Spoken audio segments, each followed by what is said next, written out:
Hello, welcome to WBCS for all.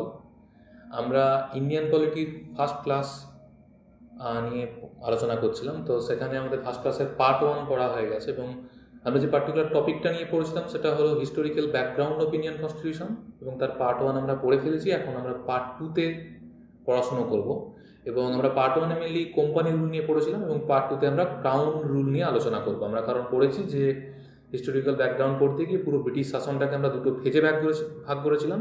একটা হলো company rule আর একটা হলো ক্রাউন রুল। আমরা আজ পার্ট 2তে ক্রাউন রুল নিয়ে আলোচনা করব। এর আগে আমরা এক কুইকলি একটা রিক্যাপ করে নিই। আমরা কোম্পানি রুল চলাকালীন যে সমস্ত আইনগুলো এসেছিল সেগুলো যদি একবার মনে করে দেখি, আমরা প্রথমে যে আইনটা দেখেছিলাম তা ছিল রেগুলেটিং অ্যাক্ট অফ 1773, এবং এরপর এসেছিল অ্যামেন্ডিং অ্যাক্ট অফ 1781, যাকে অ্যাক্ট অফ সেটেলমেন্ট নামেও ডাকা হয়। এছাড়া এরপর ছিল পিটস ইন্ডিয়া অ্যাক্ট অফ 1784, এবং তারপর ছিল তোমার চারখানা চার্টার অ্যাক্ট, যেগুলো ছিল প্রথম চার্টার অ্যাক্ট আসে 1793 সালে, এবং তারপরের চার্টার অ্যাক্ট আসে তার ঠিক 20 বছর পর 1813-এ, এবং তারও 20 বছর পর তারপরে চার্টার অ্যাক্ট 1833-তে, এবং লাস্ট চার্টার অ্যাক্ট এসেছিল কবে না 1853-তে। এবং এর মাধ্যমে এই চার্টার অ্যাক্ট 1853 হলো আমাদের গুরুত্বপূর্ণ আইনগুলোর মধ্যে শেষ আইন। কোম্পানি রুল চলাকালীন যে আইনগুলো এসেছিলো তাদের মধ্যে এটাই শেষ আইন। কেমন? তো তাহলে আমরা এখন পড়বো কি না ক্রাউন রুল। তো দেখা যাক ক্রাউন রুল নিয়ে কী কী বলা আছে এখানে। তো ক্রাউন রুলের সময়কালটা তো আমরা অলরেডি জেনে গেছি, যেটা হলো 1858 থেকে 1947, অর্থাৎ স্বাধীনতার সময়কাল পর্যন্ত। সিপাহি বিদ্রোহের সময় ঠিক পরবর্তীকাল থেকে শুরু করে স্বাধীনতার সময়কাল পর্যন্ত। এবং নাম কেন ক্রাউন রুল তা আমরা অলরেডি জেনেছি, যে এই সময় মেনলি ব্রিটিশ ক্রাউন, অর্থাৎ ব্রিটিশ কিং বা কুইন তৎকালীন যিনি ছিলেন, তো তিনি নিজের হাতে সরাসরি ক্ষমতা তুলে নিয়েছিলেন, আর ইস্ট ইন্ডিয়া কোম্পানিকে মধ্যস্থতাকারী হিসেবে বা তাদেরকে ভারতবর্ষে শাসন করার আর অধিকার দেওয়া হলো না। সম্পূর্ণ ক্ষমতায় নিজের হাতে তুলে নিলেন ব্রিটিশ সম্রাট বা ব্রিটিশ সম্রাজ্ঞী। এরপর আমরা যেটা দেখবো এখানে, এই সময় যে প্রথম আইনটা আসে, অর্থাৎ 1857 সালে সিপাহি বিদ্রোহের পরেই আমরা বলেছিলাম কি 1857 সিপাহি বিদ্রোহে যেহেতু দেশীয় রাজাদের ধুমায়িত ক্ষোভের বহিঃপ্রকাশ ছিল এটা, এবং তার সাথে ভারতীয় জনমানুষের জমে থাকা অসন্তোষেরও এখানে বহিঃপ্রকাশ ঘটে। তো সেটাই ইংরেজরা অর্থাৎ ব্রিটিশ পার্লামেন্ট এবং ইংরেজ রাজা বা রানী তার আঁচ পেয়েছিলেন, এবং তাদের মনে হয়েছিল না, এখানে ইস্ট ইন্ডিয়া কোম্পানির এই শাসনের অবসান ঘটানো উচিত, এবং এখানে অ্যাডমিনিস্ট্রেটিভ যে মেকানিজম এই মুহূর্তে লাগু আছে সেটাতে কিছুটা পরিবর্তন আনা একান্তই জরুরি। এবং সেটা মাথায় রেখেই প্রকৃতপক্ষে কী হয়েছিল গ্রাউন্ড রিয়ালিটি সেটা আলাদা ব্যাপার, কিন্তু এখানে একটা চেঞ্জেস এক ধরনের আসছে। তো কী হচ্ছে না, প্রথম যে আইনটা এই পরিবর্তনটুকু আনার জন্য আনা হয় সেটা হলো কি না গভর্নমেন্ট অফ ইন্ডিয়া অ্যাক্ট 1858। এই আইনের আরেক নাম কি, also known as the act for good government of India. Act for good government of India অর্থাৎ ভারতের সুশাসন কায়েম করার জন্য যেহেতু ব্রিটিশ কুইন নিজের হাতে দায়িত্ব তুলে নিলেন, তাই এর নাম দেওয়া হলো কি না act for good government of India. Next আমরা কি দেখবো না, it abolished the East India Company. তাহলে আমরা এর আগে কোম্পানি রুল সম্বন্ধে যখন পড়ছিলাম সেখানে দেখেছিলাম 1813 সালে কোম্পানির একচেটিয়া বাণিজ্যিক অধিকার কেড়ে নেওয়া হয়েছিল। 1833 সালে তার বাণিজ্যিক সমস্ত কাণ্ড কারখানা বা ক্রিয়াকলাপই বন্ধ করে দেওয়া হয়, কারণ তার কমার্শিয়াল অ্যাক্টিভিটি বন্ধ করে তাকে পিওরলি অ্যাডমিনিস্ট্রেটিভ বডিতে পরিণত করা হয়। এরপর এখানে কি দেখছি, 1858-এ গভর্নমেন্ট অফ ইন্ডিয়া অ্যাক্টের মাধ্যমে কি করা হচ্ছে না, ইস্ট ইন্ডিয়া কোম্পানিকে পুরোপুরি অ্যাবলিশই করে দেওয়া হচ্ছে, কারণ এর আর কোনো প্রশাসনিক দায়িত্ব এরা থাকলো না। নেক্সট আমরা কি দেখবো না, it changed the designation of the governor general of India to that of viceroy of India. তাহলে এতদিন পর্যন্ত যে পদটাকে আমরা গভর্নর জেনারেল অফ ইন্ডিয়া বলে ডাকতাম, তার এবার নতুন নাম দেওয়া হলো, এবং নামটা কি না ভাইসরয় অফ ইন্ডিয়া। এবং কি বলা আছে না, Lord Canning became the first viceroy of India.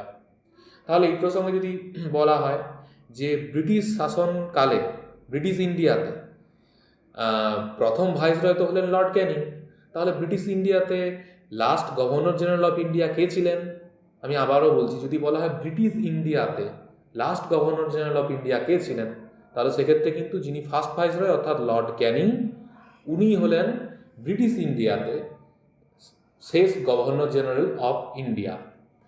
Next আমরা কি দেখবো না, এই 1858 গভর্নমেন্ট অফ ইন্ডিয়া অ্যাক্ট প্রসঙ্গে বলা আছে, ইট ক্রিয়েটেড এ নিউ অফিস, একটা নতুন অফিস তৈরি করা হলো, একটা নতুন পদ তৈরি করা হয়, secretary of state for India, যার নাম দেওয়া হয়েছিল কি না secretary of state for India.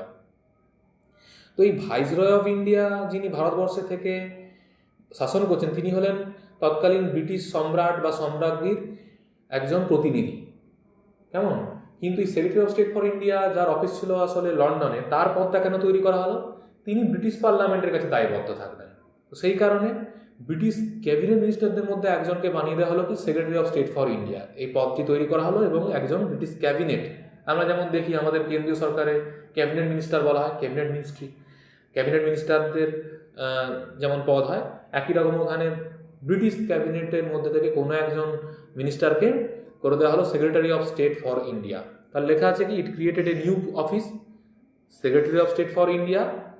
The secretary of state was a member of the British cabinet, তাহলে যেটা একটু আগে বলছিলাম, উনি ছিলেন ব্রিটিশ ক্যাবিনেটের একজন সদস্য। এবং কি বলা হচ্ছে না, বলা হচ্ছে এখানে ওয়াজ responsible to the British parliament, উনি ব্রিটিশ পার্লামেন্টের কাছে জবাবদিহি করতে বাধ্য থাকতেন। কেমন? তাহলে আমরা ভাইসরয়কে দেখলাম যিনি ভারতবর্ষে তার অফিস হেডকোয়ার্টার্স বলতে পারো, ভারতবর্ষে তিনি ডিরেক্ট শাসনটা কন্ট্রোল করছেন, ব্রিটিশ শাসন, এবং তিনি ব্রিটিশ কুইন বা কিংয়ের প্রতিনিধি, তার রিপ্রেজেন্টেটিভ। আর secretary of state for India তিনি একজন cabinet minister, British cabinet minister, তিনি ব্রিটিশ পার্লামেন্টের কাছে দায়িত্ব, তাহলে বলা যেতে পারে উনি ব্রিটিশ পার্লামেন্টের একজন প্রতিনিধি ভারতবর্ষে। যাই হোক, এরপর যেটা আমরা দেখব, লেখা আছে এইরকম, এ 15 member council of India was form two assist the secretary of state for India. তাহলে এই সেক্রেটারি অফ স্টেট ফর ইন্ডিয়াকে তার কাজকর্মে সাহায্য করার জন্য 15 জন সদস্য বিশিষ্ট কাউন্সিল অফ ইন্ডিয়া বলে এক সংস্থাও তৈরি করা হয়। এটা ছিল একটা advisory body, purely advisory body. এর দায়িত্বই হলো অ্যাডভাইস করা সেক্রেটারি অফ স্টেট ফর ইন্ডিয়াকে বিভিন্ন কাজে। এবং এই কাউন্সিল অফ ইন্ডিয়ার চেয়ারম্যান ছিলেন কিন্তু এই secretary of state for India নিজেই। কেমন? তাহলে আমরা এতক্ষণ পড়ছিলাম act for good government of India, যার আরেক নাম হলো কি না গভর্নমেন্ট অফ ইন্ডিয়া অ্যাক্ট 1858। এরপরে যে আইনটা আমরা দেখবো তা হলো ইন্ডিয়ান কাউন্সিল অ্যাক্ট অফ 1861। এই প্রসঙ্গে বলি, যেমন আমরা দেখছিলাম যে কোম্পানি রুল চলাকালীন, অর্থাৎ 1773 থেকে 1858 এই সময়কালকে তো আমরা কোম্পানি রুল বলে থাকি। তো এই সময় যেমন রেগুলেটিং অ্যাক্ট, তারপর অ্যাক্ট অফ সেটেলমেন্ট, এর পাশাপাশি যেমন 4খানা চার্টার অ্যাক্ট এসেছিল, ঠিক একই রকম এখানে কিন্তু আমরা ক্রাউন রুল চলাকালীন 3খানা কাউন্সিল অ্যাক্ট দেখতে পাবো, 3খানা কাউন্সিল অ্যাক্ট। তবে চার্টার অ্যাক্টের সাথে কিন্তু তেমন কোনো সাদৃশ্য নেই, শুধু ওখানে 4খানা চার্টার অ্যাক্ট এসেছিল, এখানে একইভাবে একাধিক, সেটা হলো 3খানা সংখ্যায় গতভাবে দেখলে 3খানা কাউন্সিল অ্যাক্ট। এই কারণে আমি জাস্ট উল্লেখ করলাম। চার্টার অ্যাক্টগুলো কিন্তু 20 বছরের গ্যাপে গ্যাপে আসতো, অর্থাৎ 20 বছরের জন্যই এগুলো কার্যকরী হতো। তো আমি যেটা বলছিলাম, 20 বছরের জন্যই এক একটা চার্টার অ্যাক্ট সংবিধান হিসাবে রোল প্লে করতো। কিন্তু এখানে ইন্ডিয়ান কাউন্সিল অ্যাক্ট কিন্তু ওরকম কোনো বাঁধা সময়ের জন্য কি 20 কি 30 কি 25 বছর এরকম কোনো সময়কাল ধরে আদৌ কার্যকরী হতো না। যখনই রিভিউ করার মাধ্যমে ব্রিটিশ পার্লামেন্টের মনে হয়েছে একটা নতুন আইন পাঠাতে হবে, তখন নতুন একটা আইন অর্থাৎ আরেকটা কাউন্সিল অ্যাক্ট পাঠিয়েছিলেন ওনারা। তো প্রথম যে কাউন্সিল অ্যাক্টটা তাহলে আমরা এখানে দেখলাম সেটা হলো 1861 এর কাউন্সিল অ্যাক্ট। তো 1861 এর যে কাউন্সিল অ্যাক্ট, এখানে যেটা উল্লেখ আছে সেটা করা আছে আমরা দেখবো এখানে, it made the beginning of the representative institution by associating Indians with the law making process। তাহলে এতদিন পর্যন্ত কিন্তু ভারতীয়দেরকে শাসন করার জন্য আইন তৈরি করা হচ্ছে, তাদেরকে শাসন করার জন্য যারা আইন তৈরি করবে তার জন্য একটা লেজিসলেটিভ কাউন্সিলও তৈরি করা হয়েছে, যাকে আমরা দেখলাম যে ইন্ডিয়ান লেজিসলেটিভ কাউন্সিল বা সেন্ট্রাল লেজিসলেটিভ কাউন্সিল নামে নাম দেওয়া হয়েছিল। সেখানে কিন্তু ভারতীয়দের কোনো স্থান ছিল না, সেখানে ইংরেজরাই অংশগ্রহণ করতো মেম্বার হিসাবে। তাহলে ভারতীয়দেরকে শাসন করা হবে, তার জন্য আইন তৈরি করা হবে, কিন্তু সেখানে ভারতীয়দের কোনো ভূমিকা এতদিন ছিল না।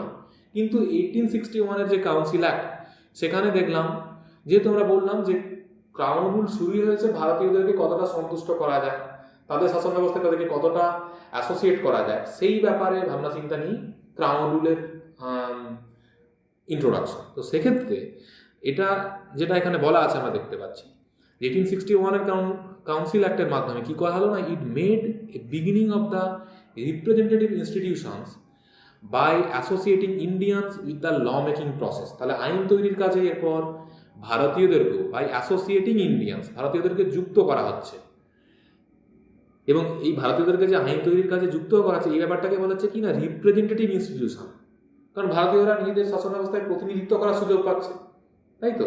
আমরা যেমন বর্তমানে আমরা নিজেদের প্রতিনিধিকে এমএলএ বা এমপি যাই হন না কেন ওনাদেরকে ইলেক্ট করে পাঠাই, ঠিক একই রকম।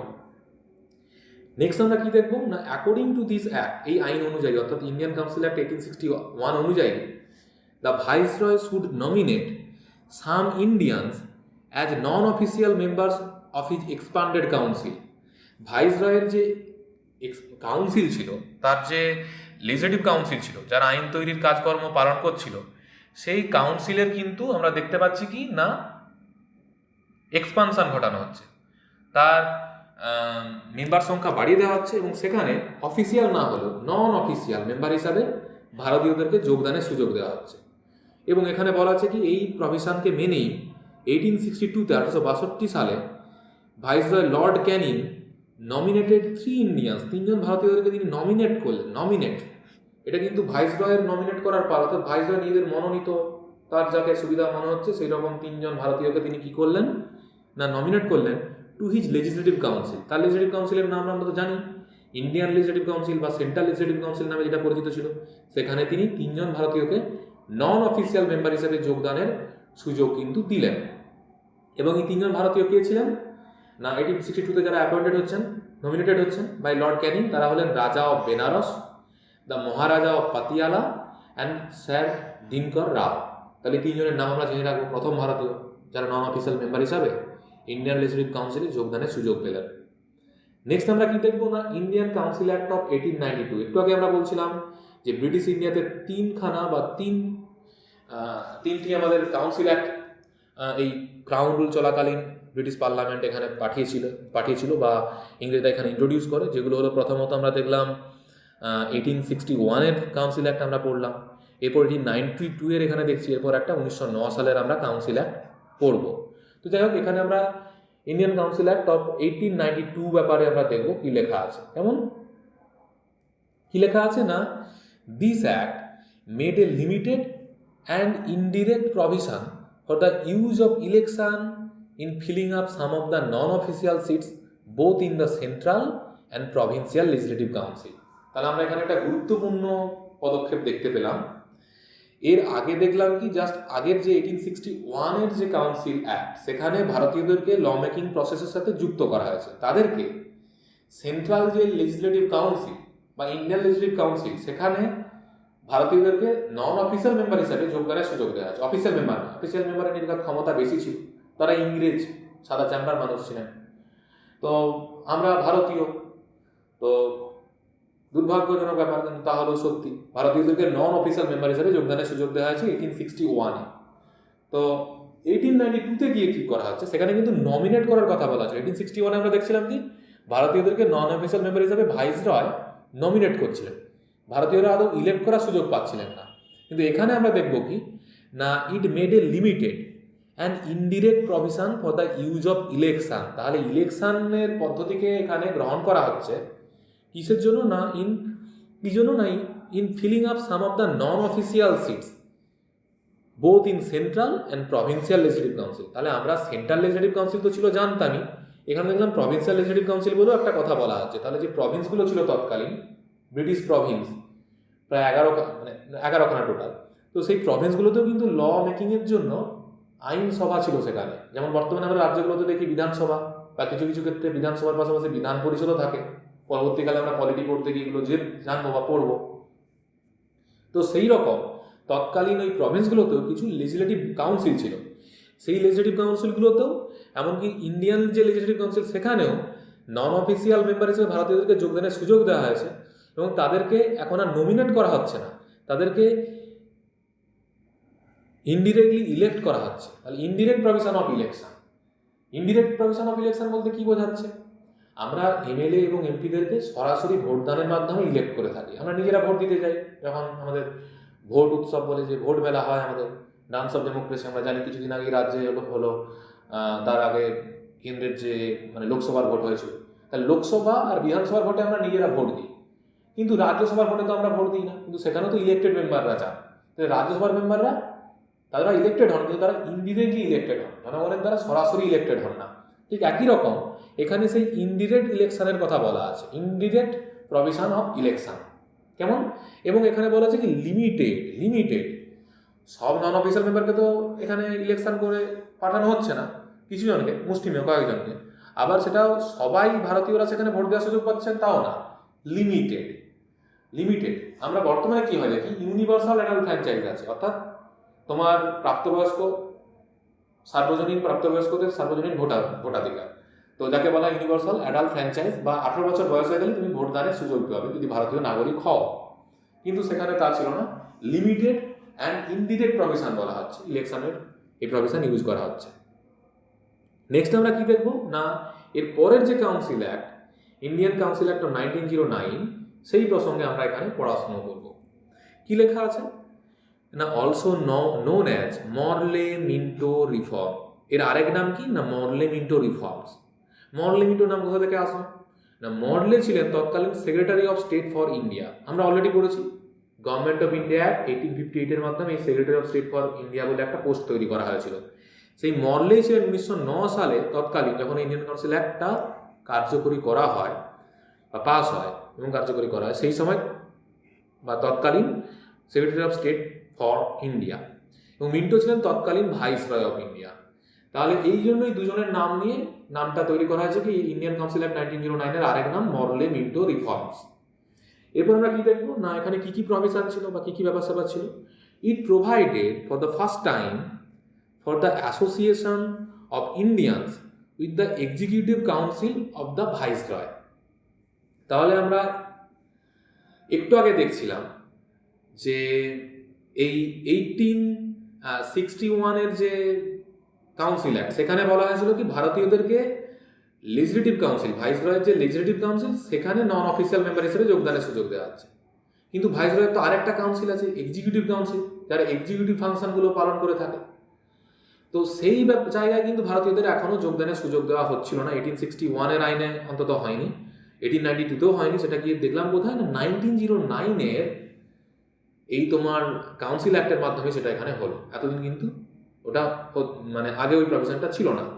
তাহলে 1909 কি দেখলাম, ফর দ্য ফার্স্ট টাইম ভারতীয়দেরকে অ্যাসোসিয়েট করা হচ্ছে, যুক্ত করা হচ্ছে। অ্যাসোসিয়েশন মানে কিন্তু কোনো সংস্থা নয়, অ্যাসোসিয়েশন মানে for the association of Indians, মানে ফর অ্যাসোসিয়েটিং ইন্ডিয়ান। ভারতীয়দেরকে অ্যাসোসিয়েট করা হচ্ছে, যুক্ত করা হচ্ছে। কোন কাজে বা কোথায় যুক্ত করা হচ্ছে না, এক্সিকিউটিভ কাউন্সিল, ভাইসরয়ের যে এক্সিকিউটিভ কাউন্সিল, সেখানেও ভারতীয়দেরকে যোগদানের সুযোগ দেওয়া হলো প্রথমবারের জন্য। এবং গভর্নরের যে এক্সিকিউটিভ কাউন্সিল, গভর্নররা কোথায় তাহলে দায়িত্ব পালন করতেন, ভাইসরয় তো ছিলেন, ভাইসরয় অফ ইন্ডিয়া মানে সমগ্র ভারতবর্ষের তিনি অধিপতি বলা যায়। ব্রিটিশ কুইনের তিনি রিপ্রেজেন্টেটিভ, কিন্তু ব্রিটিশ কুইন বা কিংয়ের রিপ্রেজেন্টেটিভ। কিন্তু গভর্নররা কোথায় থাকতেন না, এই যে প্রভিন্সগুলো ছিল, ব্রিটিশ প্রভিন্স, 11খানা ব্রিটিশ প্রভিন্স, যখন ভারত স্বাধীনতা পায় সেই মুহূর্তে 11খানা ছিল মেনলি। তো সেই প্রভিন্সগুলোর যে যারা দায়িত্বপ্রাপ্ত প্রধান, তারাই হলেন কে না, গভর্নর। সেই গভর্নরদেরও লেজিসলেটিভ কাউন্সিল থাকতো এবং এক্সিকিউটিভ কাউন্সিল থাকতো। সেই গভর্নরদের এক্সিকিউটিভ কাউন্সিলেও দেখলাম এখানে ভারতীয়দেরকে যোগদানের সুযোগ দেওয়া হচ্ছে। তাহলে প্রথমবার দেখলাম এক্সিকিউটিভ কাউন্সিলগুলোতে আমরা ভারতীয়দেরকে যোগদানের সুযোগ দেওয়া হচ্ছে বলে দেখতে পাচ্ছি। নেক্সট কি দেখবো না, সত্যেন্দ্র প্রসাদ সিনহা, যাকে আমরা এসপি সিনহা নামে জানি, তো সেই সত্যেন্দ্র প্রসাদ সিনহা বা SP Sinha became the first Indian to join viceroy's executive council as the law member. তাহলে আমরা কি দেখলাম, এসপি সিনহাকে ভাইসরয়ের যে এক্সিকিউটিভ কাউন্সিল, সেখানে যোগদানের সুযোগ দেওয়া হচ্ছে অ্যাজ এ ল মেম্বার, মানে বলতে পারো ল মিনিস্টার, তার দায়িত্বটা অনেকটা তেমন এইরকম। তো নেক্সট আমরা কি দেখবো না, এই ইন্ডিয়ান কাউন্সিল অ্যাক্ট অফ 1909 পরের যে প্রভিশন লেখা আছে, পরের যে বৈশিষ্ট্য আমরা এখানে পড়বো সেটা হচ্ছে এইরকম, it introduced a system of communal electorate for the Muslims. তাহলে কি হলো, এখানে কমিউনাল ইলেক্টরেট ইন্ট্রোডিউস করা হচ্ছে মুসলিমদের জন্য। কি বলতে যাচ্ছে কমিউনাল ইলেক্টরেট বলতে, কীরকম জিনিস? আচ্ছা, এর ব্যাপারে বলতে গিয়ে প্রথম বরং বলি, আমরা কি দেখতে পাই আমাদের এখানে, মনে করো বিধানসভার ইলেকশন হয়, আমরা দেখতে পাই না, বলা হয় এটা একটা, এই বিধানসভা ক্ষেত্রটি কোনো এসসি ক্যান্ডিডেটের জন্য রিজার্ভ, এটি কোনো এসটি ক্যান্ডিডেটের জন্য রিজার্ভ বলা যেতে পারে। তাহলে এগুলো এক ধরনের রিজার্ভেশন, সেখানে কোনো এসসি বা এসটি কোনো মানে নেতা বা নেত্রী ওখানে ভোটে দাঁড়াতে পারে। তো এখানেও তাই বলছে, এখানে কিছু সিট নির্ঘাত ওই লেজিসলেটিভ কাউন্সিলগুলোতে মুসলিমদের জন্য রিজার্ভ ধরো, কিন্তু বর্তমানের সাথে এখানে বর্তমানে যে আমি যেটা তুলনা করতে গিয়ে বললাম যে বর্তমানেও যেমন এরকম কিছু সিট আছে যেখানে এসসি বা এসটিরাই দাঁড়াতে পারেন ভোটে, কোনো আনরিজার্ভ ক্যাটাগরি কেউ দাঁড়াতে পারেন না, কিন্তু সেখানে ভোট দেওয়ার সময় আমরা কি দেখতে পাই, ওই পার্টিকুলার কনস্টিটিউয়েন্সির সমস্ত ভোটাররাই সেখানে ভোট দিতে পারে। এরকম নয় যে এসসি ক্যান্ডিডেট দাঁড়িয়েছে মানে শুধু এসসিরাই ভোট দিতে পারবেন, বা এসটি ক্যান্ডিডেট ভোটে দাঁড়াবার সুযোগ পেয়েছেন মানে ওখানে শুধু এসটিরাই ভোট দেবেন, এসটি ভোটাররাই, তা কিন্তু আদৌ না। আপামর জনসাধারণ যাদের ভোটিং রাইট আছে অর্থাৎ ভোট দেওয়ার অধিকার আছে তারা প্রত্যেকেই ভোট দেওয়ার সুযোগ পান।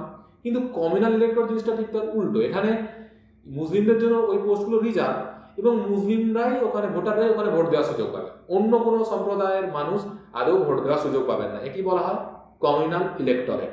তো তাহলে এখানে একটা দেখতে পাচ্ছি সাম্প্রদায়িক গন্ধ আমরা এখানে পাচ্ছি। এটা বিশেষ একটা বলা যেতে পারে চক্রান্ত।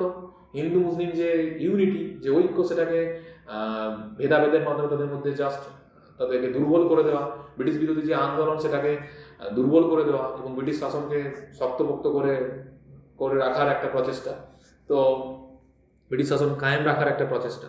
তো সেটাই এখানে আমরা দেখলাম যে 1909-এর কাউন্সিল অ্যাক্টের মাধ্যমে কি করা হচ্ছে না, কমিউনাল ইলেক্টরেট ইন্ট্রোডিউস করা হচ্ছে ফর মুসলিমস, এবং লেখা আছে এরকম, the Muslim members were to be elected only by Muslim voters. তাহলে যেটা একটু আগে বলছিলাম, কমিউনাল ইলেক্টর বলতে বোঝায় ভোটেও দাঁড়াবে একজন মুসলিম ক্যান্ডিডেট এবং তাকে ভোট দিয়ে দেবেন, অর্থাৎ ভোট দিয়ে ইলেক্ট করবেন তারা সেই ভোটাররাও সবাই মুসলিম হবেন। একেই বলা হয় communal electorate for the Muslims. Next আমরা কি দেখবো, এবং যেহেতু এটা লর্ড মিন্টোর মস্তিষ্ক প্রসূত, তাই তৎকালীন যিনি ভাইসরয় লর্ড মিন্টো, সেই কারণে ওনাকে কি নামে ডাকা হয় না, সেটাই লেখা আছে, Lord Minto came to be known as the father of communal electorate. তাই ওনাকে ভারতবর্ষের কমিউনাল ইলেক্টরেটের জনক নামে ডাকা হয়, father of communal electorate in India, বা ফাদার অফ কমিউনাল ইলেক্টরেট নামে আমরা ওনাকে অভিহিত করছি। নেক্সট আমরা কি দেখবো না, government of India act of 1990।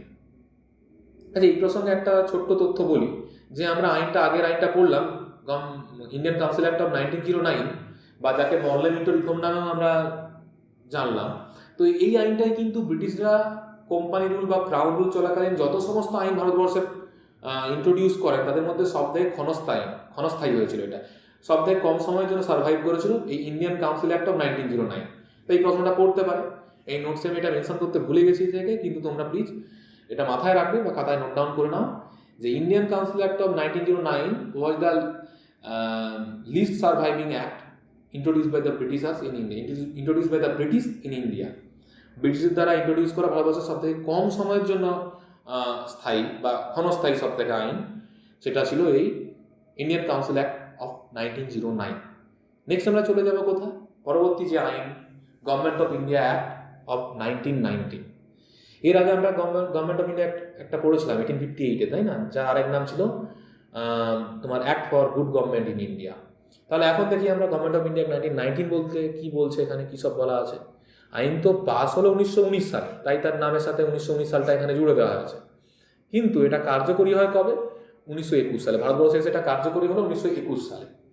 This act is also known as Montague-Chelmsford reform, এবং এই আইনকে আমরা মন্টেগু-চেমসফোর্ড রিফর্ম নামেও ডেকে থাকি। যেমন আমরা আগেই দেখছিলাম এর আগে 1919-এর যে কাউন্সিল অ্যাক্ট, তাকে আমরা মনলে-মিন্টো রিফর্ম নামে জানছিলাম, যেখানে মনলে ছিলেন secretary of state for India এবং মিন্টো ছিলেন তৎকালীন ভাইসরয় অফ ইন্ডিয়া।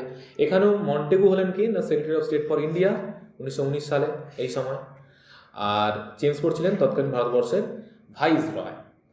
নেক্সট আমরা কি দেখবো না, এই 1919-এর গভর্নমেন্ট অফ ইন্ডিয়া কী করলো না, it relax the central control over the provinces by separating the central and provincial subjects. তাহলে এখানে কি বলতে চাচ্ছে, যা বলছে সেটাকে বোঝার জন্য বর্তমান প্রেক্ষাপটে একটু ব্যাপারটা আলোচনা করা উচিত। যে আমরা যেমন বর্তমানে কি দেখতে পাই, দেশে আইন কানুন প্রচলন, মানে আইনের শাসন আমাদের দেশে কার্যকরী আছে, আমরা জানি এটা সংবিধান আছে যেহেতু, তো অ্যাক্টিভ সংবিধান। তো সেক্ষেত্রে আমাদের কিন্তু যে পলিটিক্যাল সেট আপ, সেটা আমরা দেখতে পাবো কি, আমাদের অ্যাডমিনিস্ট্রেটিভ সেট আপ দেখলে আমরা দেখতে পাবো আমাদের কেন্দ্রে একটা সরকার আছে আর রাজ্যে একটা সরকার থাকে, রাজ্যগুলোতে একটা করে সরকার আছে, এবং কেন্দ্রের যে একটা আইনসভা আছে এবং রাজ্যেও একটা আইনসভা আছে। কেন্দ্রের আইনসভাকে আমরা পার্লামেন্ট বলে ডেকে থাকি, পার্লামেন্ট নামে জানি, এবং রাজ্যগুলোতে বিধানসভা থাকে, সমস্ত রাজ্যে একটা করে বিধানসভা আছে। তো সেক্ষেত্রে রাজ্যের মানুষদের জন্য কোনো বিষয় আইন তৈরি করার প্রয়োজন হলে সেটা করে কে? না বিধানসভা করে থাকে। এবং কেন্দ্রে অর্থাৎ সমগ্র দেশের জন্য কেন্দ্রীয়ভাবে যদি কোনো আইন প্রণয়ন করার প্রয়োজন হয় সেটা করে থাকে পার্লামেন্ট অফ ইন্ডিয়া, ভারতবর্ষের পার্লামেন্ট। তাহলে যদি দুজনের মধ্যে কে কোন বিষয়ে আইন তৈরি করবে সেই বিষয়ে যদি একটা সুস্পষ্ট ধারণা না থাকে বা যদি একটা ভাগ বাটোয়ারা না করে দেওয়া হয়, তো সেক্ষেত্রে কে কোন বিষয়ে আইন প্রণয়ন করবে এই যদি একটা সুস্পষ্ট বিভাজন না থাকে, তাহলে কী হবে? দুজনের মধ্যে কনফ্লিক্ট অফ ইন্টারেস্ট হতেই পারে। এও বলবে আমি এই বিষয়ে আইন তৈরি করবো, ও বলবে তৈরি করবে, এবং সেই দুটো আইন হয়তো হতে পারে একে অপরের পরিপন্থী, এবং যার ফলে সেই আইন কাদের জন্য? অ্যাকচুয়ালি দেশের মানুষদের জন্য। তো সেই তার ফলে কী হবে না, দেশের মানুষ যাদের উপর এই আইনটা লাগু হবে তারা আসলে ফাপড়ে পড়বে মাঝখান থেকে, তাই না? তো সেই জন্যই যাতে এই দুজনের মধ্যে অর্থাৎ কেন্দ্র এবং রাজ্যের মধ্যে ইন্টারেস্টের কনফ্লিক্ট না হয়, সেই কারণে আমাদের বর্তমানেও কে কোন বিষয়ে আইন প্রণয়ন করতে পারে তার একটা ভাগ বাটোয়ারা আছে।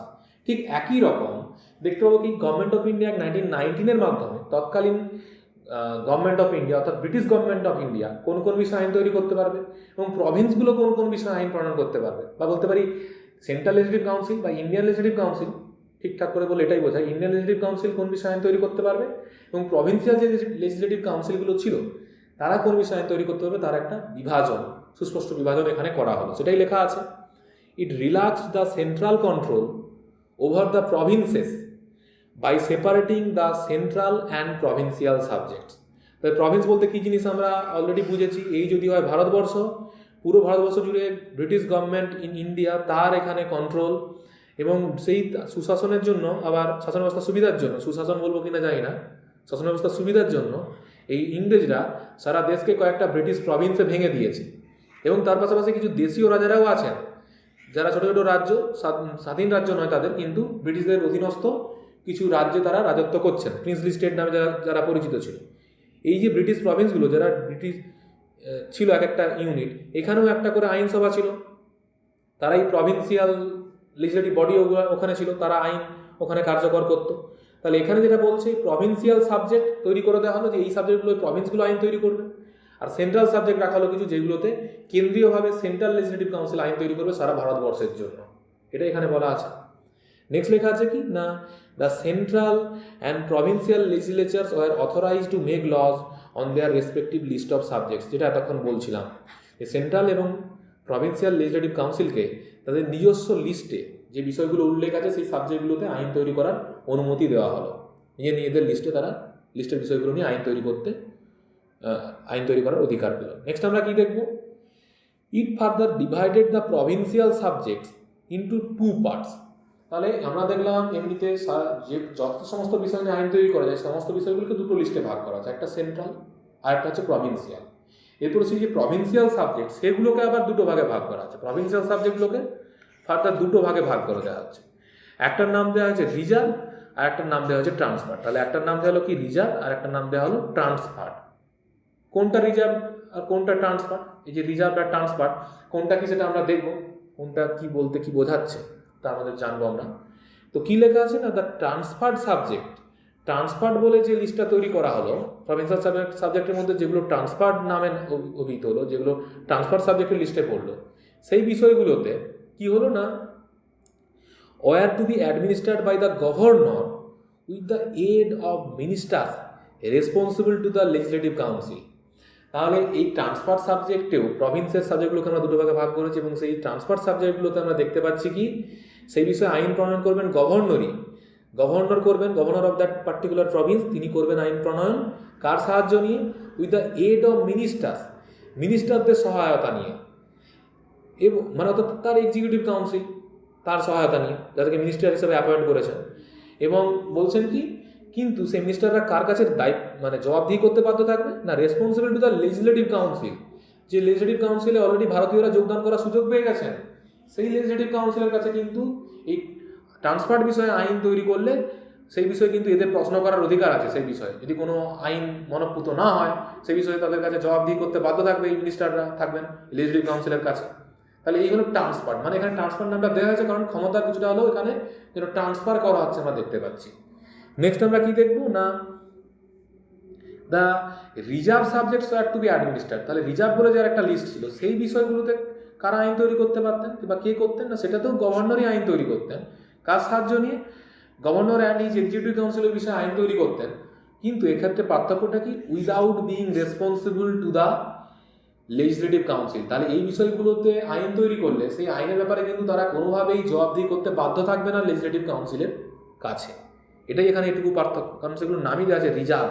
তাহলে যে বিষয়গুলো ইংরেজদের কাছে মনে হচ্ছে এগুলো খুব গুরুত্বপূর্ণ, যেমন হতে পারে উদাহরণ হিসাবে রেভিনিউ, এটা একটা ব্যাপার স্যাপার, ল্যান্ড রেভিনিউ, তাহলে সেগুলো কিন্তু ওই তোমার ইংরেজরা নিজেদের হাতে রাখার চেষ্টা করবে এবং সেই কারণে এগুলো রিজার্ভ হিসাবে নিজেদের কাছে রেখে দিল। এটাই হলো ঘটনা। তাহলে এই যে প্রভিন্সিয়াল সাবজেক্টকে দুটো ভাগে ভাগ করে দেওয়ার যে পন্থা, রিজার্ভ এবং ট্রান্সফার, তো সেটাকেই বলা হচ্ছে কি না, এই সিস্টেমটাকেই বলা হয় ডুয়াল স্কিম অফ গভর্নমেন্ট। এবং এটাকে এই ডুয়াল স্কিম অফ গভর্নমেন্টের আরেক নাম কি না, ডায়ার্কি। তাহলে দেখলাম কি 1919 সালের যে গভর্নমেন্ট অফ ইন্ডিয়া অ্যাক্ট, তার মাধ্যমে প্রভিন্সগুলোতে ডায়ার্কি বা ডুয়াল স্কিম অফ গভর্নেন্স বা দ্বৈত শাসনের প্রবর্তন করা হচ্ছে। তাহলে প্রশ্ন আসতে পারে, by which act British introduced dyarchy in the provinces. তাহলে আমার আনসার হবে কি না, government of India act 1990। Next আমরা কি দেখবো না, it introduced bicameralism at centre. তাহলে আমরা দেখলাম এই আইনের মাধ্যমে প্রভিন্সের ক্ষেত্রে প্রভিন্সিয়াল যে লেজিসলেটিভ বডি, তার দেখলাম ক্ষমতাকে, তার যে সাবজেক্টগুলো ছিল, যে বিষয়ে তারা আইন প্রণয়ন করতে পারে, তাকে দুটো ভাগে ভাগ করে দেওয়া হলো, রিজার্ভ এবং ট্রান্সফার। এবং প্রভিন্সগুলোতে আমরা দেখলাম কি না, এমনকি সেখানে ডায়ার্কি কার্যকরী করা হলো, অর্থাৎ দ্বৈত শাসন চালু করা হলো। কেন্দ্রের ক্ষেত্রে তাহলে কি কি হচ্ছে না, কেন্দ্রে অর্থাৎ যেটা ছিল ইন্ডিয়ান লেজিসলেটিভ কাউন্সিল বা সেন্ট্রাল লেজিসলেটিভ কাউন্সিল, তার পরিবর্তন হচ্ছে কাঠামোগত। কীরকম না, তার স্ট্রাকচারাল চেঞ্জ করছে।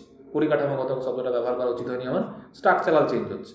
কীরকম না, it introduced bicameralism at centre, কেন্দ্রে বাইক্যামেরালিজম ইন্ট্রোডিউসড হয়, and also introduce the provision of direct election in the country. তাহলে আমরা দুটো পয়েন্ট এখানে পাচ্ছি। প্রথমত দেখলাম কি, কেন্দ্রে বাইক্যামেরালিজম কার্যকরী করা হলো বা চালু হলো।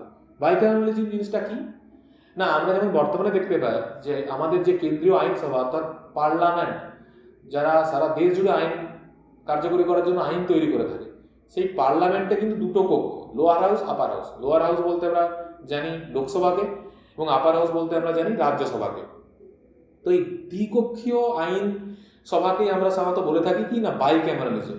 ঠিক একই রকম এতদিন পর্যন্ত কিন্তু ইন্ডিয়ান লেজিসলেটিভ কাউন্সিল বা সেন্ট্রাল লেজিসলেটিভ কাউন্সিল বলতে একটাই বডি ছিল, তা কিন্তু দ্বিকক্ষীয় বানিয়ে দেওয়া হলো এই গভর্নমেন্ট অফ ইন্ডিয়া অ্যাক্ট 1919 এর মাধ্যমে। তাহলে সেটা এখানে লেখা আছে, it introduced bicameralism at centre and also introduce the provision of direct election in the country. এই যে দুটো কক্ষে ইন্ডিয়ান লেজিসলেটিভ কাউন্সিলকে ভেঙে দেওয়া হলো, এবং তারপর সেই দুটো কক্ষের যে সদস্যরা তারা যে ইলেক্টেড হলেন, তারা এই প্রথমবারের জন্য by means of direct election অর্থাৎ সরাসরি ভারতীয়দের দ্বারা ইলেক্টেড হয়ে তারা ওখানে প্রতিনিধিত্ব করার জন্য সুযোগ পেলেন।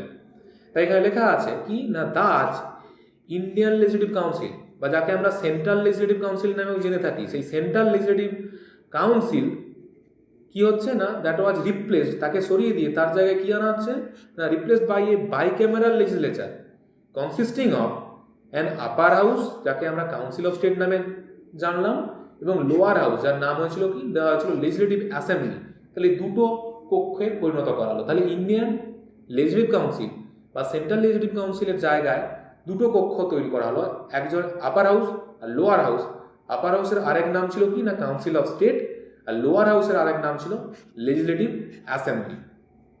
তাহলে নেক্সট আমরা কি দেখব না, যে আমরা ডিরেক্ট ইলেকশনের কথা বললাম, এই গভর্নমেন্ট অফ ইন্ডিয়া 1919 এর মাধ্যমে দেশে কার্যকরী করা হলো, সেটা এখানে লেখা আছে, the majority of members of both the houses are chosen by direct election. তাদেরকে সরাসরি ইলেক্ট করা হলো। Majority of the members of both the houses were chosen by direct election. Next আমরা কি দেখবো না, it granted franchise to a limited number of people on the basis of property, tax paid or education. Property, tax paid and education.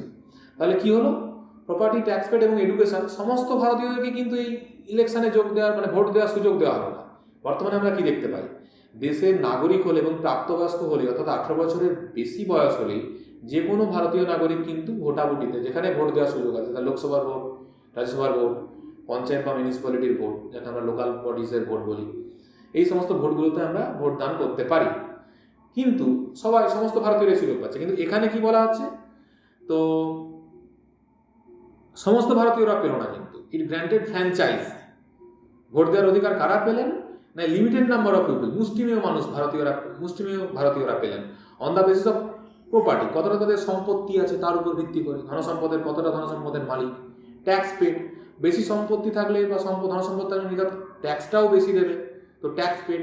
Or education, নয়তো বা শিক্ষিত, উচ্চশিক্ষিত যারা ব্যক্তিবর্গ ছিলেন, মানুষজন ছিলেন, তাদেরকেও ভোট দেওয়ার অধিকার দেওয়া হলো। তাহলে সব ভারতীয়রা কিন্তু স্বাধীনতার পরেই, মানে আপামর ভারতীয় যাদের প্রাপ্তবয়স্ক, তারা ভোট দেওয়ার সুযোগ পান ভারতবর্ষ স্বাধীনতা পাওয়ার পরেই। তার আগে কিন্তু ইউনিভার্সাল ম্যাটার ফ্র্যাঞ্চাইজ বলতে যে জিনিসটা বোঝায়, প্রাপ্তবয়স্কদের সার্বজনীন ভোটাধিকার, সেটা কিন্তু ব্রিটিশ ইন্ডিয়াতে, ওটা পরাধীন থাকার অবস্থায় ভারতবর্ষে কখনোই চালু হয়নি। এখানে যেটা ঘটছে সেটা limited number of people vote দেওয়ার সুযোগ পাচ্ছেন। নেক্সট আমরা কি দেখব, it provided for the establishment of a public service commission. Public service commission আমরা যেমন বর্তমানে দেখতে পাই, ইউপিএসসি এবং স্টেটের ক্ষেত্রে স্টেট পিএসসি থাকে, বা কিছু কিছু ক্ষেত্রে দুই বা ততোধিক রাজ্যের জন্য জয়েন্ট স্টেট পিএসসি থাকে। এগুলো আমরা পরবর্তীকালে সংবিধানে আমাদের ইন্ডিয়ান পলিটির একটা ক্লাসে পড়বো, পরবর্তী ক্লাসে। তো যাই হোক, আমরা দেখতে পাচ্ছি কি ব্রিটিশ ইন্ডিয়াতেও কিন্তু এই পাবলিক সার্ভিস কমিশন তৈরি করার যে প্রভিশন, সেটা প্রথম এই গভর্নমেন্ট অফ ইন্ডিয়া 1919 তার উল্লেখ ছিল। তাহলে আমরা গভর্নমেন্ট অফ ইন্ডিয়া 1919 সম্বন্ধে পড়ে ফেললাম। তো গভর্নমেন্ট অফ ইন্ডিয়া 1919 প্রসঙ্গে যে আরেকটা তথ্য এখানে বলা নেই, সেটা হচ্ছে এই রকম, যে এই পার্টিকুলার আইনেই বলা হয়েছিল যে এই আইনটাকে রিভিউ করার জন্য, এটা তো একটা সংবিধানের মতো ভারতবর্ষে এসে কার্যকরী করা হচ্ছে, যেটা আমরা দেখলাম 1919-এ পাস হলো, 1921-এ এনফোর্সড হলো, অর্থাৎ কার্যকরী করা হলো। তো বলে দেওয়া হলো কি 1919 সালে, যে 1919 সাল থেকে 10 বছর পর, অর্থাৎ 1929 সালে এই আইনটা কতটা কার্যকরী হয়েছে বা এর যা লক্ষ্য সেটা কতটাই অ্যাচিভ করতে সমর্থ হয়েছে, সেটা রিভিউ করার জন্য একটা কমিটি তৈরি করবে ব্রিটিশ পার্লামেন্ট। কিন্তু 10 বছর অপেক্ষা না করেই 1927 সালে, অর্থাৎ 1919 থেকে 8 বছর পরেই 1927 সালটা এখানে উল্লেখ করতে আমি ভুলে গেছি, লিখে নাও প্লিজ। 1927-এ কি করা হচ্ছে না, ব্রিটিশ পার্লামেন্ট সাইমন কমিশন বলে একটা কমিশন তৈরি করে, এবং তাকে ভারতে পাঠানো হয় সাইমন কমিশনকে, যে এই গভর্নমেন্ট অফ ইন্ডিয়া 1919 কেমন কাজ করেছে বা এতে কি কি চেঞ্জেস আনা উচিত, ভারতীয়দের যে আশা আকাঙ্ক্ষা, পলিটিক্যাল যে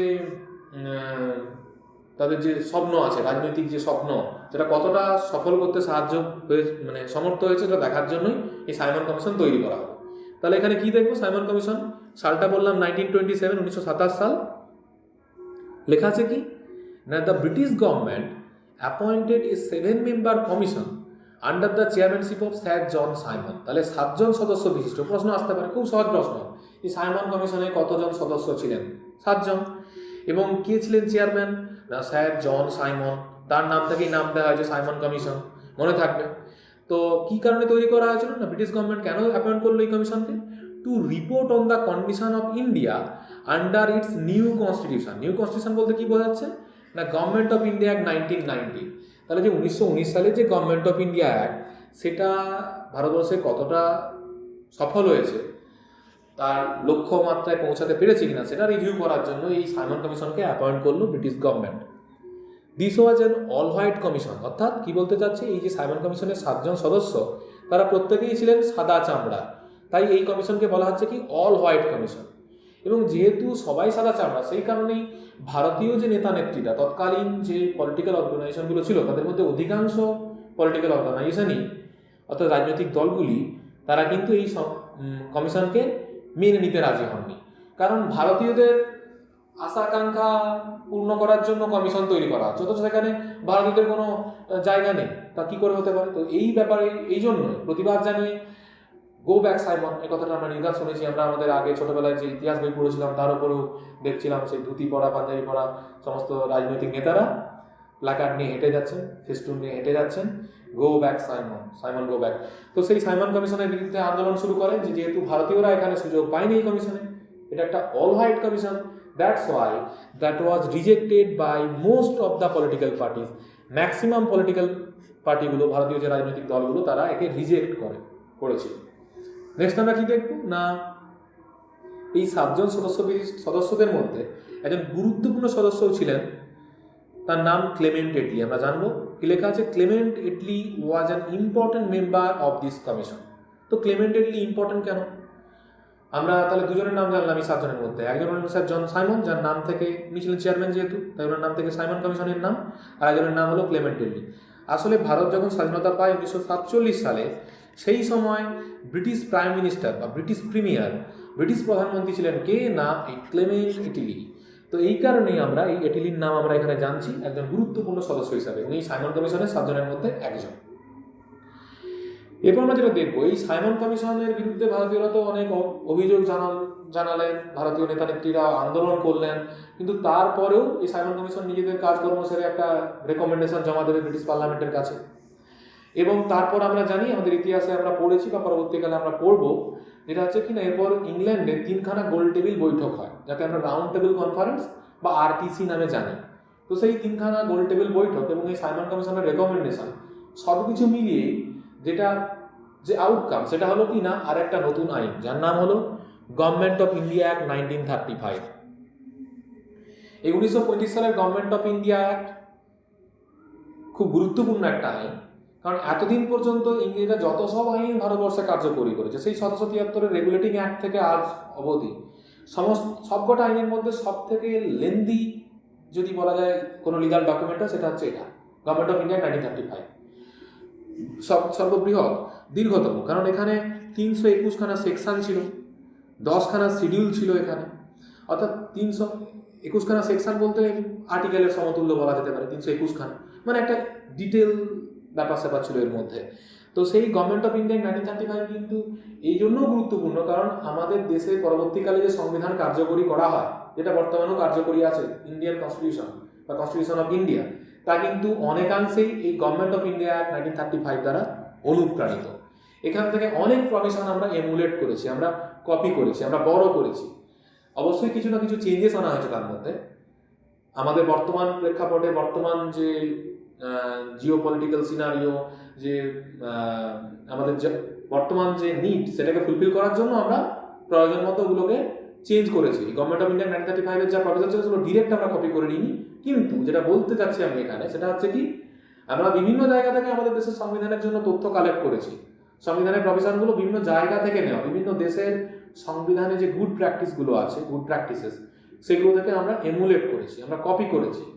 এবং আমাদের এই গভর্নমেন্ট অফ ইন্ডিয়া 1935 থেকেও আমরা অনেক কিছু নিয়েছি। এবং বলা যেতে পারে সব থেকে বেশি যদি আমরা কোথাও কারো কাছে ঋণী থাকি, সেটা হচ্ছে আমাদের সংবিধান যদি ঋণী থাকে, সেটা হচ্ছে গভর্নমেন্ট অফ ইন্ডিয়া 1935 এর কাছে। এখান থেকে আমরা ম্যাক্সিমাম জিনিস এখান থেকেই আমরা বড় করেছি। তো যেটা আমরা এবার দেখবো, এখানে গভর্নমেন্ট অফ ইন্ডিয়া 1935 প্রসঙ্গে লেখা আছে, it provided for the establishment of an all India federation. তাহলে এই গভর্নমেন্ট অফ ইন্ডিয়া 1935 কি করলো না, একটা সর্বভারতীয় পর্যায়ের একটা ব্যবস্থা, যাকে বলা হচ্ছে অল ইন্ডিয়া ফেডারেশন, একটা ফেডারেশন তৈরি করার জন্য রেকমেন্ডেশন রাখলো, একটা প্রভিশন ইন্ট্রোডিউস করা হয়। এই অল ইন্ডিয়া ফেডারেশন বলতে কি বোঝাচ্ছে? এই তৎকালীন দেখি আমরা সিচুয়েশন, তাহলে দেখতে পাবো কি না, সারা দেশ, যেটা আগেও আমি উল্লেখ করেছি যে সারা দেশ কয়েকটা প্রভিন্স আছে সারা দেশ জুড়ে, এগুলো ব্রিটিশ প্রভিন্স, ইংরেজি সেখানে শাসন করছে, একজন গভর্নরকে শাসনের দায়িত্ব দেওয়া আছে এই প্রভিন্সগুলো, এক একটা প্রভিন্সের একজন গভর্নর। সেই প্রভিন্সগুলো ছাড়া 11খানা প্রভিন্স ছাড়া আছে কি কিছু প্রিন্সলি স্টেট, এবং আর কিছু চিফ কমিশনার প্রভিন্স বলে 4খানা চিফ কমিশনার প্রভিন্স ছিল। তো প্রিন্সলি স্টেট বলতে কি বোঝাচ্ছে? দেশীয় রাজাদের দ্বারা শাসিত কিছু, যেগুলো ইংরেজদের কাছে বসবাস স্বীকার করতে বাধ্য হয়েছে, এরকম কিছু শাসক, যারা নিজেরা কিন্তু নিজেদের মতো করে একটা মানে নিজেদের রাজ্যে শাসন করছেন, ছোটো ছোটো টুডু এরকম কিছু দেশীয় রাজাদের রাজ্য। এর সংখ্যাও ছিল 550-এর বেশি, এটা আমরা আগেই জেনেছি। তো এই সমস্ত প্রিন্সলি স্টেট এবং ব্রিটিশ প্রভিন্স, এই সবকে এক জায়গায় একটা ছাতার তলায় এনে একটা ফেডারেশন তৈরি করার কথা বলেছে, যাকে বলা হচ্ছে কি না অল ইন্ডিয়া ফেডারেশন।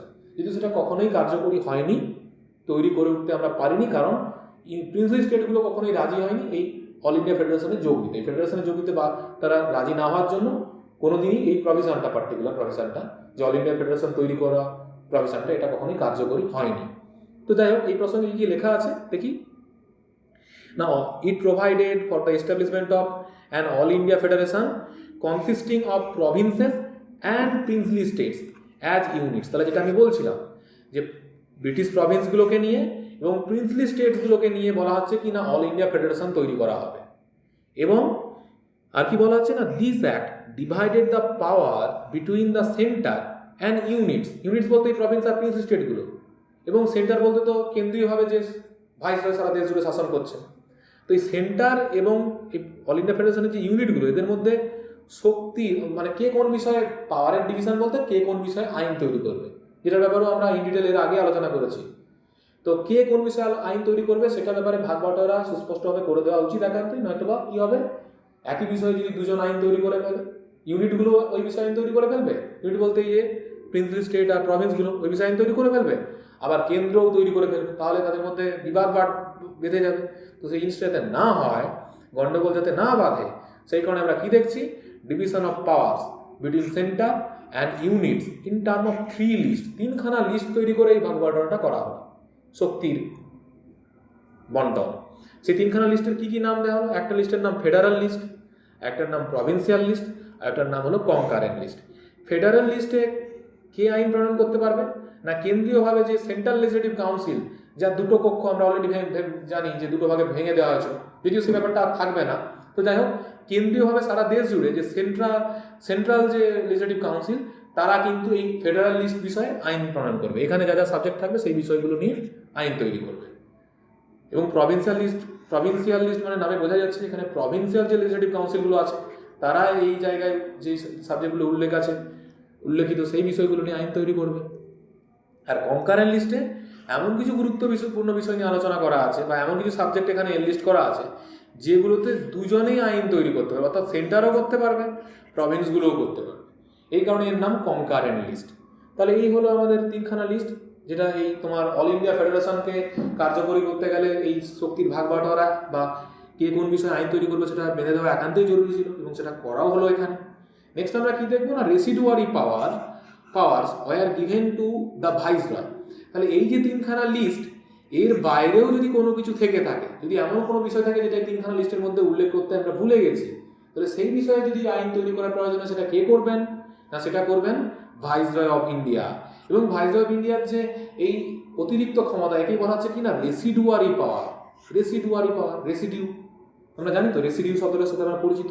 এখানে রেসিডুয়ারি পাওয়ার এই 3খানা লিস্টের বাইরে আছে বলে তাকে বলা হচ্ছে রেসিডিউ। কেমন? তো সেই residuary power are given to the viceroy. Next আমরা কি দেখব না, যে কথাটা একটু আগে বলছিলাম শুরুতেই, যে but federation never came into being due to unwillingness of princely states to join ইট।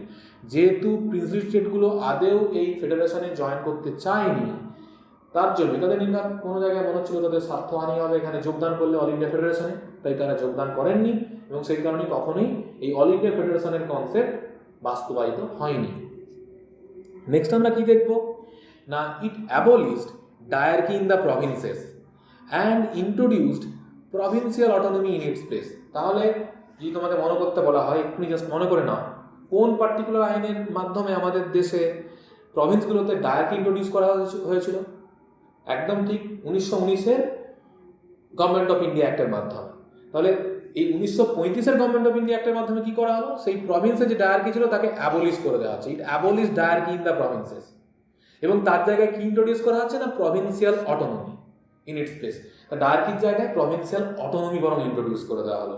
তাহলে একটা প্রশ্ন এখান থেকে কমন একদম আসে, মাথায় রাখবো সেই প্রশ্নটা কি না, by which act of British India provincial autonomy was introduced. তাহলে আনসার হবে কি না, গভর্নমেন্ট অফ ইন্ডিয়া অ্যাক্ট 1935। খুব সহজ প্রশ্ন, বা এরকম প্রশ্ন পড়তে পারে, by which act of British India dyarchy in the provinces was abolished. তাহলে ডায়ার্কি ইন প্রভিন্সেস অ্যাবলিশ হয়েছিল কোন আইনের মাধ্যমে না, গভর্নমেন্ট অফ ইন্ডিয়া 1935-এর মাধ্যমে।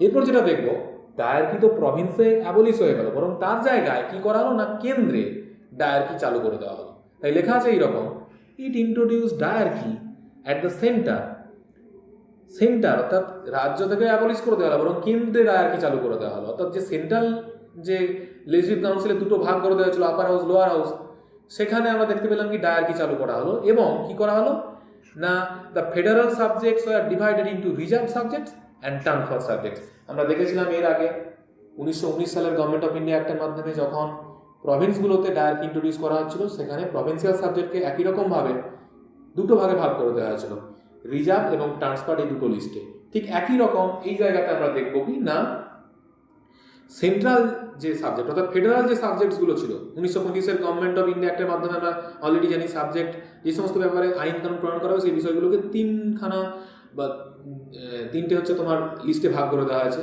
ফেডারাল সাব লিস্ট, তারপর আছে তোমার প্রভিন্সিয়াল লিস্ট এবং কনকারেন্ট লিস্ট।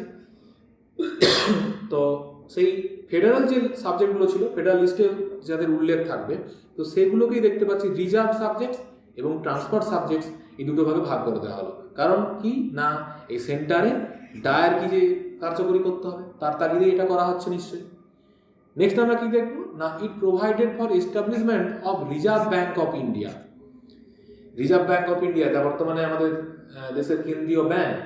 সারা দেশে আমরা জানি আমাদের দেশে যে টাকা ছাপার ব্যাপার স্যাপার বা আমাদের দেশে যে পুরো যে অর্থনীতির অনেকটা রাজ কিন্তু রিজার্ভ ব্যাঙ্ক অফ ইন্ডিয়ার হাতে আছে, পুরোপুরি না হলেও।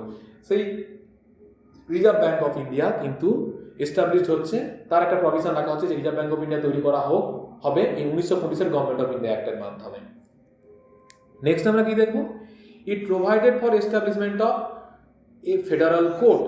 বর্তমানে যাকে আমরা সুপ্রিম কোর্ট নামে জেনে থাকি, সেই সুপ্রিম কোর্টের আগের নাম ছিল কিন্তু ফেডারাল কোর্ট, এবং সেটা এই 1935 সালের গভর্নমেন্ট অফ ইন্ডিয়া অ্যাক্টের মাধ্যমে 1937 সালে তাকে প্রতিষ্ঠা করা হচ্ছে, ফেডারাল কোর্টকে প্রতিষ্ঠা করা হয়। তো একটা বিষয় আমি এখানে বলতে ভুলে গেছি, নোটসে উল্লেখ করা হয়নি, যে 1925 সালের এই গভর্নমেন্ট অফ ইন্ডিয়া অ্যাক্ট কিন্তু 2 বছর পর, আফটার 2 ইয়ার্স, অর্থাৎ 1937 সালে কিন্তু একে কার্যকরী করা হয়েছিল।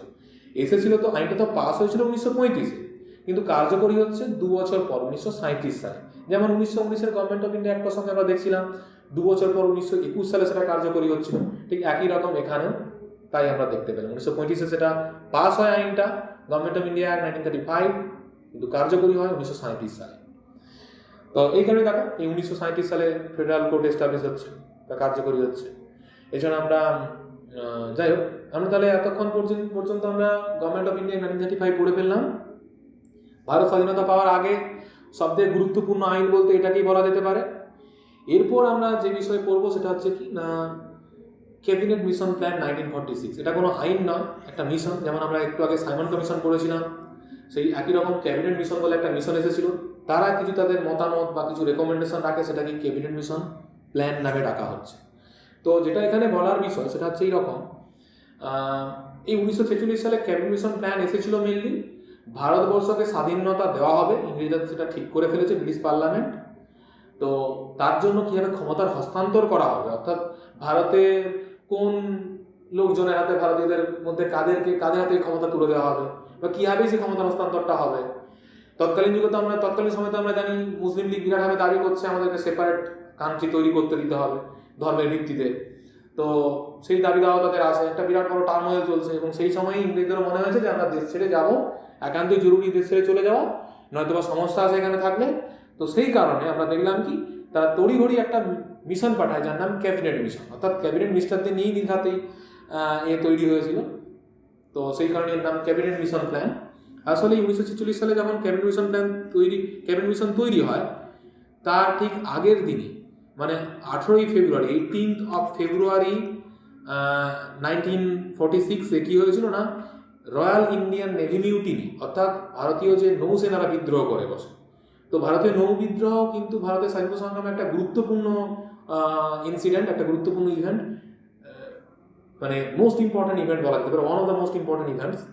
এই কারণ ব্রিটিশ সরকারের ওই পার্টিকুলার ইনসিডেন্টের পরে মনে হয়েছিল যে আর নয়, অনেক হয়েছে, এরপর এখানে থাকলে কিন্তু সমস্যা আছে, তাই তড়িঘড়ি আমাদেরকে শাসন বা এই ক্ষমতা হস্তান্তর করতে হবে এবং এখান থেকে দেশ ছেড়ে যেতে হবে। সেই কারণে আমরা দেখলাম ক্যাবিনেট মিশন তৈরি করা হলো ঠিক তার পরের দিনই 19শে ফেব্রুয়ারি, এবং ক্যাবিনেট মিশন এসে এখানে যে প্ল্যানটা রেকমেন্ড করে তাকে বলা হচ্ছে ক্যাবিনেট মিশন প্ল্যান 1946। আচ্ছা, এই পার্টিকুলার মিশনে কে ছিলেন মেম্বার হিসাবে না, 3 জন সদস্যের কথা আমরা এখানে জানবো। There were 3 members. তারা কে না, লর্ড প্যাথিক লরেন্স, যিনি ছিলেন চেয়ারম্যান এই পার্টিকুলার মিশনের, এবং ছিলেন এজি আলেকজান্ডার বলে আরেকজন সদস্য, এবং তার সাথে স্যার স্ট্রাফোর্ড ক্রিক্স। তো লর্ড প্যাথিক লরেন্স যিনি ছিলেন চেয়ারম্যান, তিনি আসলে তৎকালীন secretary of state for India. তিনি ছিলেন তৎকালীন secretary of state for India. আর স্ট্যাফোর্ড ক্রিপসের নামও হয়তো আমরা হিস্ট্রিতে পড়েছি, না জানলে আমরা পরবর্তীকালে হিস্ট্রিতে জানবো ওনার নাম। উনি ক্রিপস মিশন বলে এক মিশন ওনার নামে এর আগে এসেছে, অলরেডি 1946 সালের আগেই এসেছিল। তো যাই হোক, তাহলে এই ক্যাবিনেট মিশনের মাধ্যমেই আমরা আমাদের আজকের পড়া শেষ করব, কারণ এরপরেই কি হবে না অন্তর্বর্তীকালীন সরকার তৈরি করা হবে। ক্ষমতা হস্তান্তরের জন্য ব্রিটিশ সরকার নিজেরা এখান থেকে চলে যাবে এবং একটা দায়িত্বশীল সরকার, দায়িত্বপ্রাপ্ত সরকার বা ভারপ্রাপ্ত সরকার বলতে পারো, অন্তর্বর্তীকালীন সরকার, ইন্টিরিম গভর্নমেন্ট তৈরি করা হবে জওহরলাল নেহরুর নেতৃত্বে। এবং এরপর কী হবে, সংবিধান তৈরির কাজ শুরু করা হবে। ক্যাবিনেট মিশন প্ল্যানকে ভারতীয়রা পুরোপুরি মেনে নিতে পারেননি, কিন্তু এই ক্যাবিনেট মিশন প্ল্যানের যে প্রভিশনগুলো ছিল তার উপর ভিত্তি করেই কিন্তু আমাদের দেশের সংবিধান তৈরির কাজকর্ম শুরু হয়। তো এর উপর ভিত্তি করে আমরা সংবিধান তৈরি করার জন্য একটা সংস্থা তৈরি করলাম, যার নাম দেওয়া হলো গণপরিষদ বা কনস্টিটিউয়েন্ট অ্যাসেম্বলি, যারা অনেকদিন ধরে বিভিন্ন রকম কাজকর্মের মাধ্যমে, অনেকগুলো স্টেপ ছিল সংবিধান তৈরি করার জন্য, তো সেগুলো করলো। খসড়া তৈরি করা, তারপর ওনারা এইসব করেছিলেন, খসড়া তৈরি করা, এবং তারপর বিভিন্ন রকম আলাপ আলোচনা, ভোটাভুটি এইসবের মাধ্যমে শেষমেশ আমাদের সংবিধান একটা রূপ পায় এবং তাকে আমরা তৎকালীন যে গণপরিষদের সদস্যরা সেগুলোকে ভোটাভুটির মাধ্যমে পাস করে দেন। এবং সেটাকে পরবর্তীকালে আমরা জানি 1950 সালের 26শে জানুয়ারি সেই সংবিধানকে আমাদের দেশে কার্যকরী করা হয়, এবং সেই সংবিধান এখনও বহাল তবিয়তে আমাদের দেশে কার্যকরী আছে। এই সংবিধান আমাদের বিশ্বের সমস্ত দেশে যত সব সংবিধান আছে, সব সংবিধানের মধ্যে সব থেকে বৃহত্তম সংবিধান, কেমন সব থেকে বড় সড়ো লিগাল ডকুমেন্ট বলা যেতে পারে আমাদের দেশের সংবিধানকে।